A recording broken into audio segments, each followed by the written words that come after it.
지난 몇 주간 주일 강단 말씀을 통해 나그네 인간, 홀로인 인간, 묵상의 인간에 이어 오늘 말씀은 세겹줄 인간입니다. 세계적인 개미 연구의 권위자요, 또 사회 생물학자였고 미국 하버드 대학의 교수였던 에드워드 윌슨이 지은 인간 본성에 대하여라는 책이 있습니다.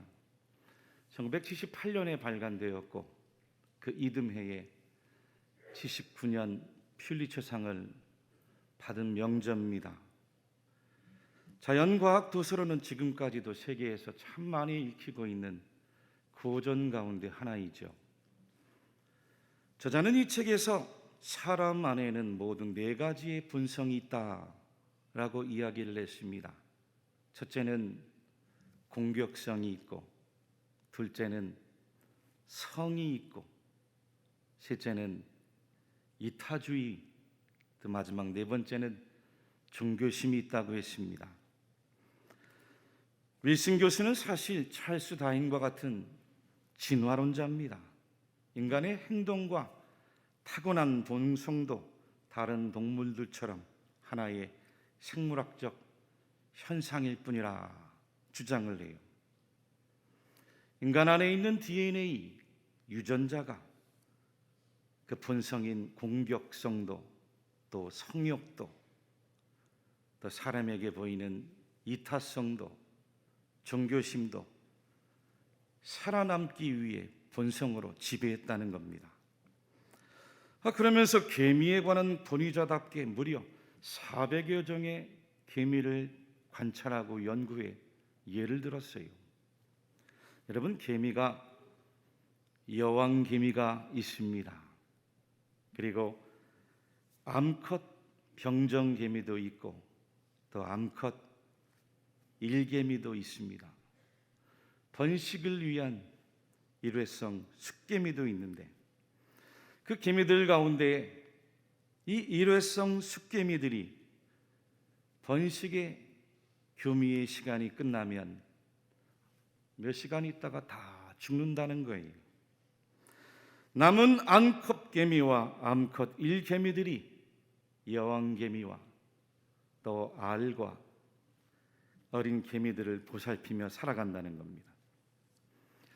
이러한 행동이 가능한 것은 개미 사회도 개별적인 유기체가 아니라 타고날 때부터 원래 커다란 유기체적 집단으로 타고났기 때문이라는 거죠.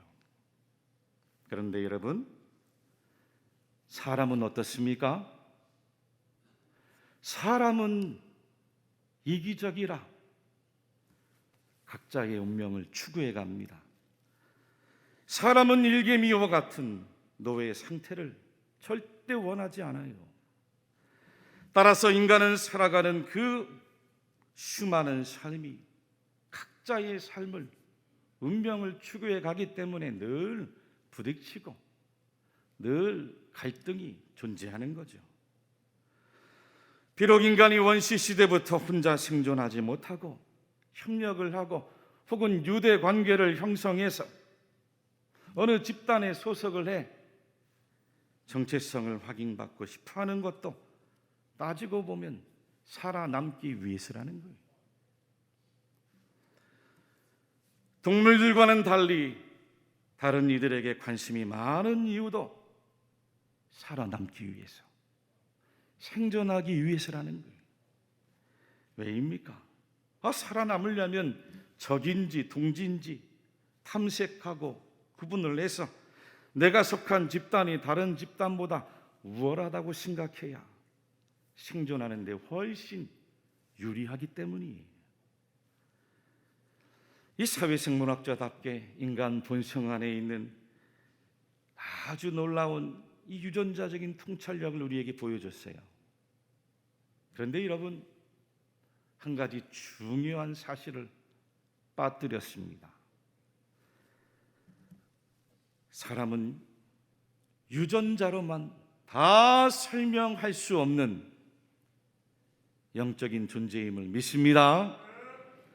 사람은 동물과는 달리 하나님의 형상으로 지음받은 존재, 믿으십니까?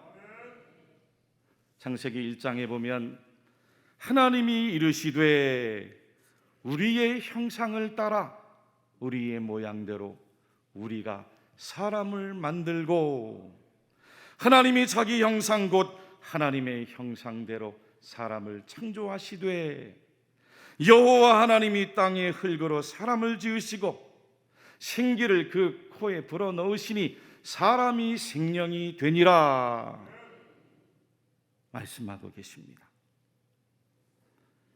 사람은 유전자적으로만 설명이 불가해요. 사람 안에 있는 본성이 공격성도 있고 성욕도 있고 심지어 이타주의와 종교심이 있는 것도 인류가 자연에서 살아남기 위한 선택적인 행동, 그 적자 생존의 과학으로만 다 설명할 수 없는 영적인 부분이 있다는 거예요. 어떤 영적인 부분입니까? 하나님의 형상입니다. 할렐루야. 저와 여러분들은 하나님의 형상이, 우리는 동물에게 없는 영혼이 있습니다. 전도서 3장에 다 흙으로 말미암았으므로 다 흙으로 돌아가라니 다 한 것으로 가거니와 인생들의 혼은 위로 올라가고 짐승의 혼은 아래 곧 땅으로 내려가는 줄을 누가 알랴 증언해 줍니다. 전에는 이 하나님의 형상을 가리켜서 지정의라 하여 동물에게 없는 인간의 이성과 감정과 의지라고 이야기했습니다. 요즘에는 현대 과학이 발달을 하면서 동식물에게도 아주 희미하게나마 생각도 감정도 의지도 있는 것으로 밝혀지고 있어요. 오히려 지정의보다는 창세기 말씀의 증언에 따라 우리의 형상을, 우리의 모양을 우리가 사람을 만들었다라는 그 말씀에 주목하고 있습니다.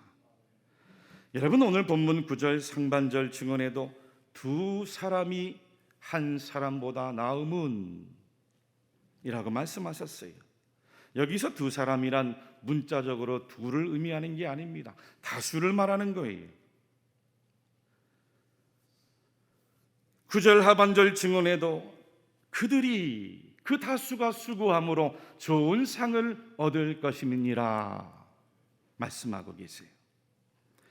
인간이 혼자 일하면서 최선을 다하는 것보다는 다수가 합력하여 함께 일하고 최선을 다하는 것이 한 사람이 하는 것보다 더 많은 열매를, 결실을 얻을 수 있다는 뜻입니다. 이와 같은 일은 우리 하나님께서 창조하신 모든 만물 생명의 질서의 이치라는 거예요. 믿습니까?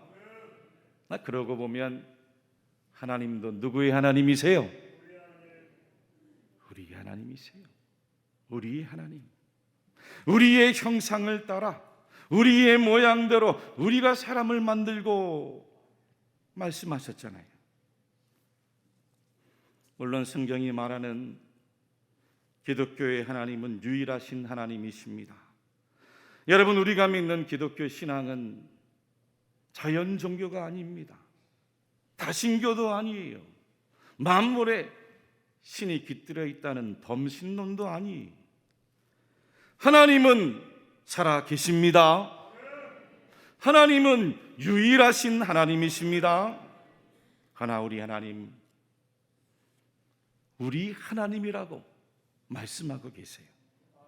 말씀 그대로예요. 성부 하나님이 계세요. 아멘. 성자 예수님이 계세요. 아멘. 성령 하나님이 계십니다. 삼위 하나님이세요. 세 분의 하나님이 하나의 하나님으로 존재하는 겁니다.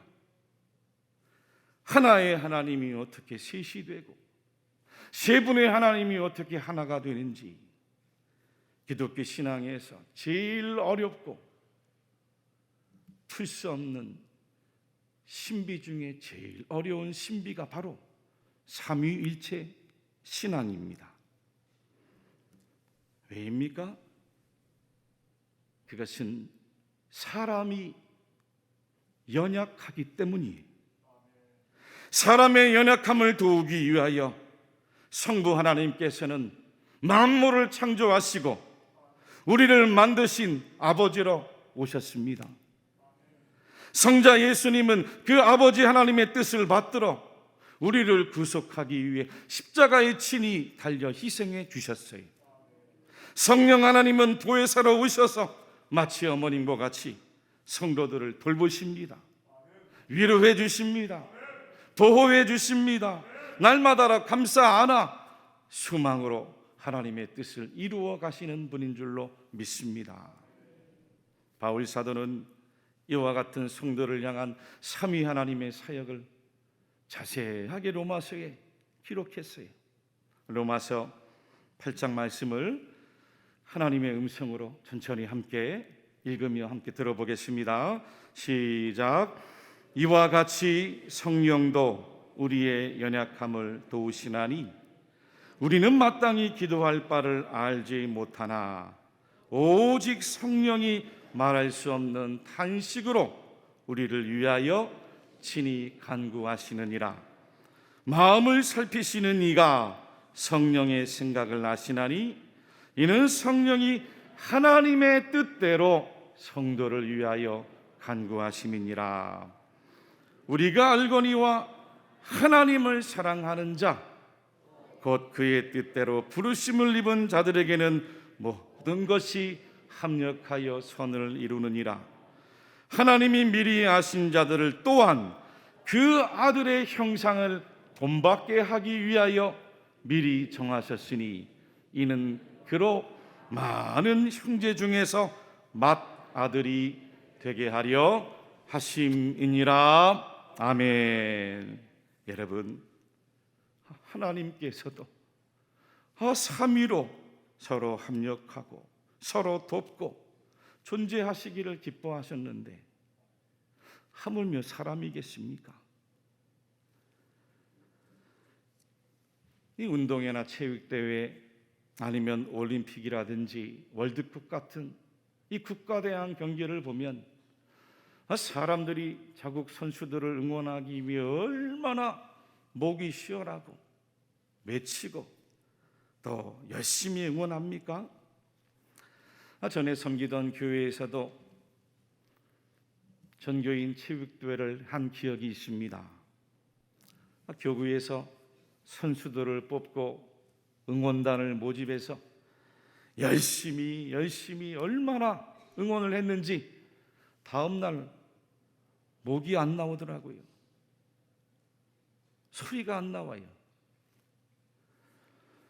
플레이 힘내라 힘. 우리 교구 앞서간다. 다른 교구 길을 비켜라.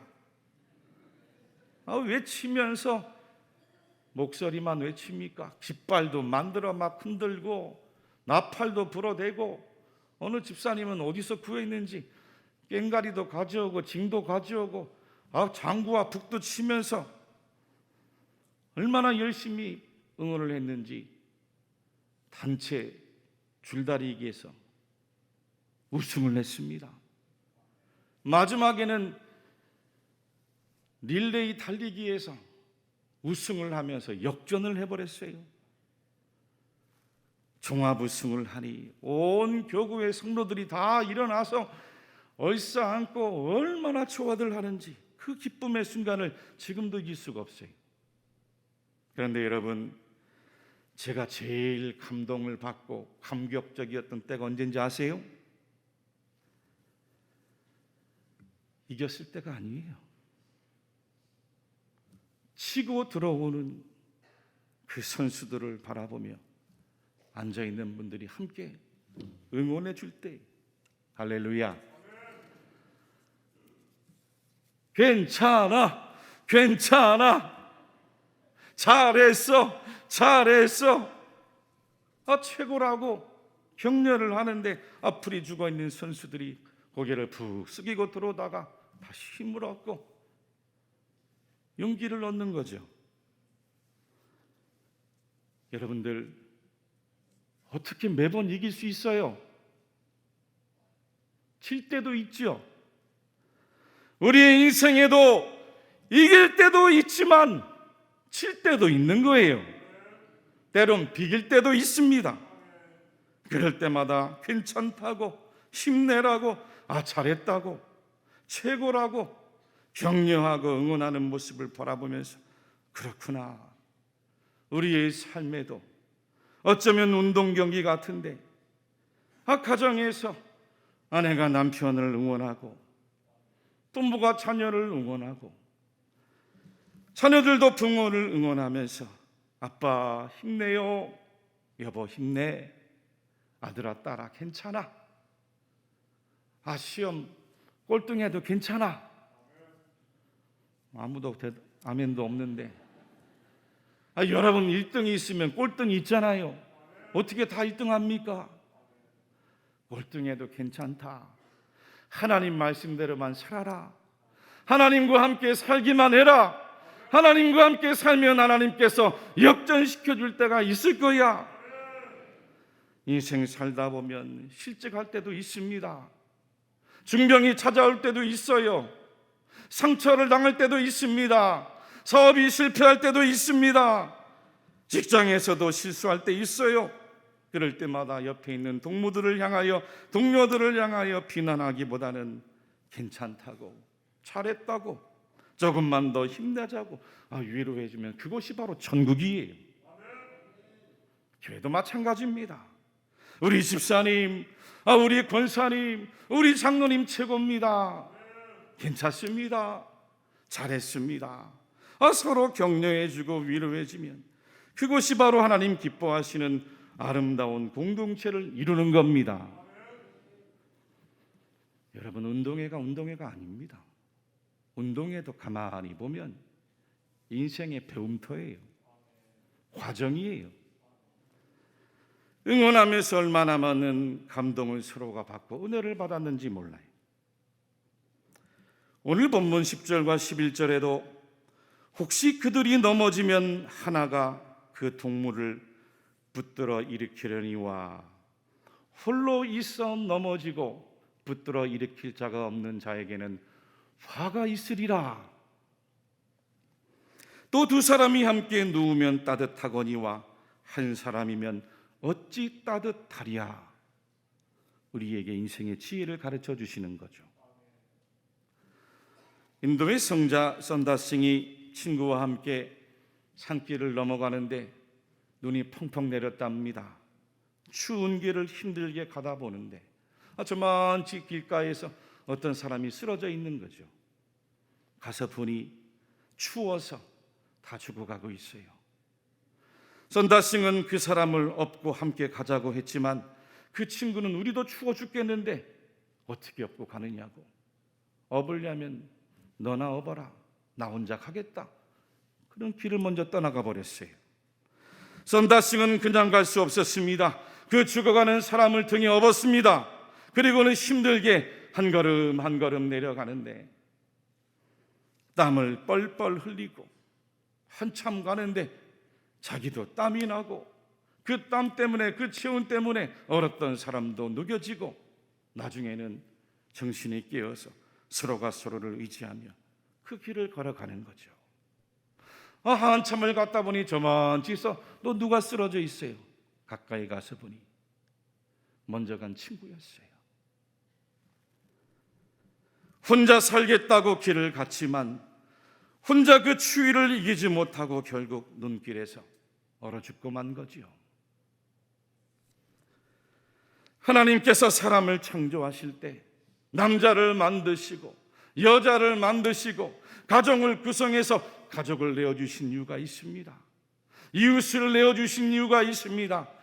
아름다운 영적인 공동체 교회를 이 땅에 허락해 주신 이유가 있어요.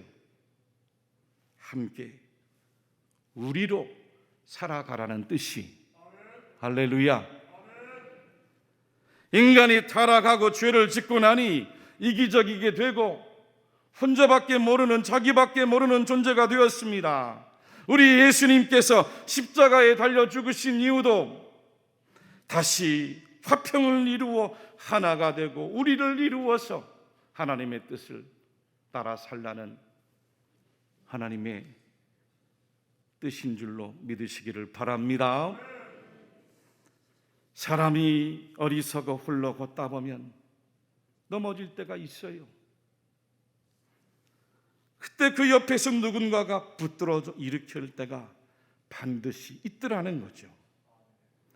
우리 예수님도 제자들에게 알려주신 주님의 기도, 그 내용을 보면 기도의 제목이 내가 아니라 우리예요. 우리 하늘에 계신 우리 아버지여, 이름이 거룩히 여김을 받으시오며 오늘 우리에게 일용할 양식을 주시고 우리가 우리에게 죄 지은 자를 사하여 준 것 같이 우리 죄를 사하여 주시옵고 우리를 시험에 들게 하지 마시옵고 다만 악에서 구하시옵소서.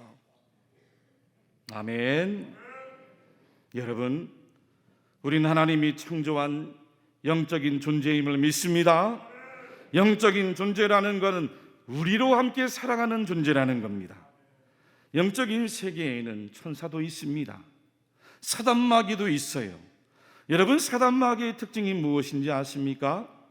마귀는 헬라어로 디아볼로스입니다.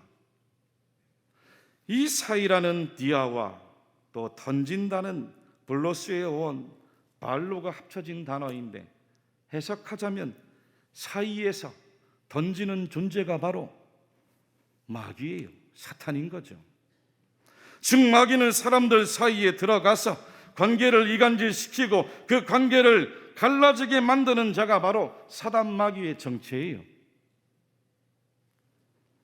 반면 우리 예수님은 어떻게 기도하셨습니까?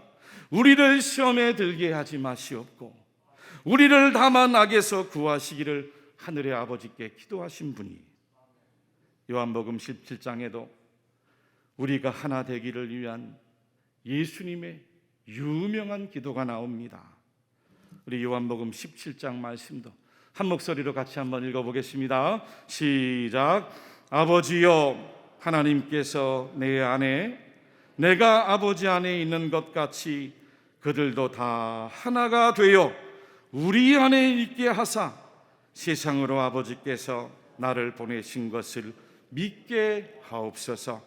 내게 주신 영광을 내가 그들에게 주었사오니 이는 우리가 하나가 된 것 같이 그들도 하나가 되게 하려 하심이니라. 오늘 본문 마지막 12절에도 한 사람이면 패하겠거니와 두 사람이면 맞설 수 있나니 세 겹줄은 쉽게 끊어지지 아니하느니라. 인생의 지혜를 가르치시는 거예요. 여러분, 우리가 살아가는 인생에도 싸움, 홀로서는 맞설 수가 없습니다. 혼자 힘으로는 안 되는 거예요. 육신의 싸움도 혼자보단 둘이 낫고 둘보단 셋이 낫고 셋보단 넷, 다섯, 다수가 낫다는 거죠. 영적인 싸움도 마찬가지입니다. 우리 힘으로는 안 됩니다. 예수님의 힘으로 함께 모여서 힘을 합쳐야 되는 겁니다. 어떻게 합칩니까? 기도로 합치는 거예요. 찬송으로 합치는 거예요. 함께 복음을 전하면서 합치는 겁니다. 함께 예배를 드리고 함께 봉사하면서 함께 영적인 교제로 합쳐서 우리 주님께서 주 안에 주신 성령의 세 겹줄로 꽉 성도들이 묶일 때예요. 그래야 그 사이에 사단 마귀가 틈을 타지 못하는 겁니다. 사랑하는 교회 여러분들, 내일 전교인 한마음 체육대회를 합니다. 이 섬김과 봉사를 통해 저는 우리 모든 성도들이 믿음과 소망, 사랑, 주님 주신 삼겹줄로, 세겹줄로 하나가 되기를 축복합니다. 그동안 코로나로 지쳤던 우리의 마음도 생각도 우리의 영혼도 함께 서로를 일으켜주고 함께 서로 세워주고 괜찮다고, 힘내라고, 축복합니다라고 함께 도와서 모든 영적인 시험들을 이기고 주 안에서 아름다운 만남을 이뤄가시는 모든 대구 칠곡의 성도들이 되시기를 주님의 이름으로 간절히 축원합니다.